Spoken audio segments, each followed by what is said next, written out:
కాకినాడ జిల్లాలోని 9 ప్రభుత్వ డిగ్రీ కళాశాలల విద్యార్థులకు 42 కార్పొరేట్ కంపెనీలచే కాకినాడ పిఆర్ ప్రభుత్వ డిగ్రీ కళాశాలలో జాబ్ మేళా నిర్వహించడం జరిగిందని కళాశాల ప్రిన్సిపల్ బివి తిరుపాణ్యం తెలియజేశారు. ఈ జాబ్ మేళాలో 2000 ఉద్యోగ అవకాశాలు డిగ్రీ ఫైనల్ ఇయర్ విద్యార్థులకు వచ్చేందుకు అవకాశం ఉందన్నారు. వికాస జిల్లా నైపుణ్యాభివృద్ధి సంస్థల సహకారంతో ఈ జాబ్ మేళాను విజయవంతంగా నిర్వహించడం జరిగిందన్నారు. దీనిలో ముఖ్యంగా మన వికాస వారు, అదేవిధంగా మనకి డిస్ట్రిక్ట్ స్కిల్ డెవలప్మెంట్ ఆఫీసర్ వారు ఈ కంపెనీలందరినీ ఫెసిలిటేట్ చేసి దాదాపు 42 నుంచి 50 కంపెనీలందరూ ఫెసిలిటేట్ చేశారు. దీనివల్ల దాదాపు ప్రతి కాలేజీలో చదివే ఫైనల్ స్టూడెంట్స్ అందరికీ కూడా బయటకు వెళ్ళే వాళ్ళందరూ కూడా జాబ్స్ వస్తాయి.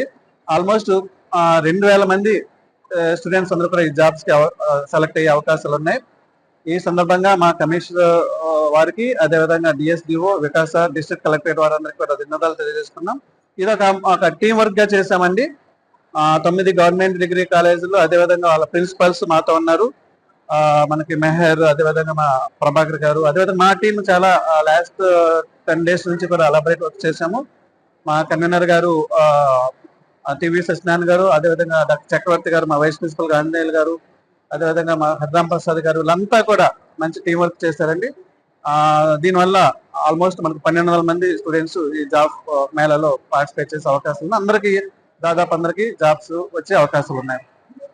ఈ సందర్భంగా కాకినాడ ప్రజలందరికీ, అదేవిధంగా స్టూడెంట్స్, విద్యార్థులందరికీ, అలాగే పత్రిక వారికి కూడా ధన్యవాదాలు తెలియజేసుకున్నాం.